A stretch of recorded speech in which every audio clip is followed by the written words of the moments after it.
Ollaan hotelli Korpikartanossa, mutta oikeastaan ollaan Menesjärven kylän keskustassa. Ja minkä takia me ollaan Menesjärven kylän keskustassa? Mistä sen tietää?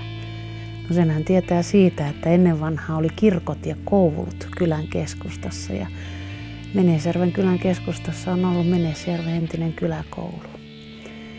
Ja kyläkoulu toimi vuoteen 2005 asti ja sen jälkeen muutama vuosi remontoitiin ja nykyään täällä on Korpikartanon hotelli ja majoituspaikka.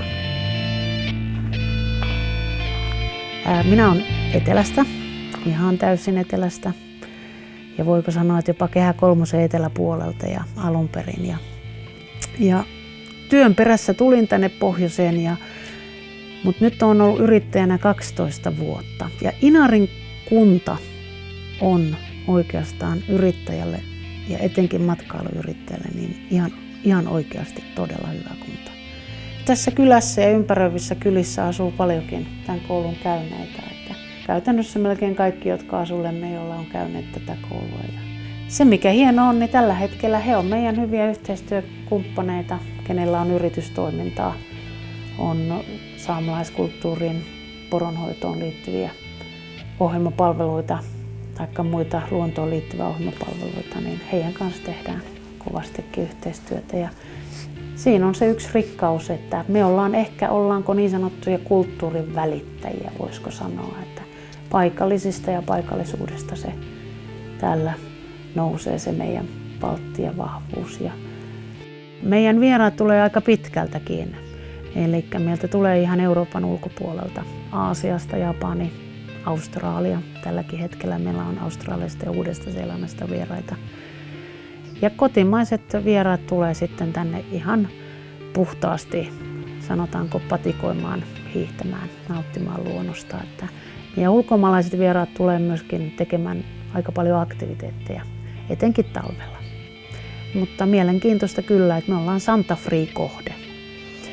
Eli meidän oikeastaan syy, minkä takia meidän vieraat tulee, niin on revontulet silloin, kun on tarpeeksi pimeätä. Ja kesällä on yötön yö. Ja hiljaisuus on. Meillä on paljon semmoisia vieraita, jotka tulee myöskin tekemään ei mitään. Ja on oppinut semmoisen pohjoisen sanonnan, kun tullaan mähöttämään.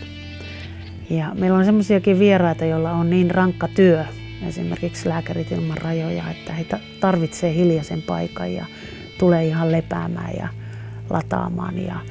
Ja upeita kohteliaisuuksia, joita ei ensin ihan ymmärrä, mutta pari semmoista kohteliaisuutta.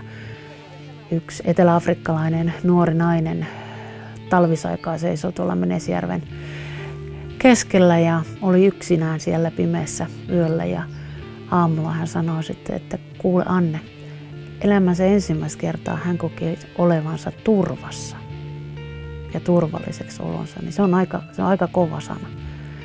Keskellä mitään. Monet saattaa pelätä taas, että voiko pimeässä olla yksin, mutta sen taustan ymmärtäen, mistä hän tulee, niin meillä täällä pohjoisessa on se turvallisuus.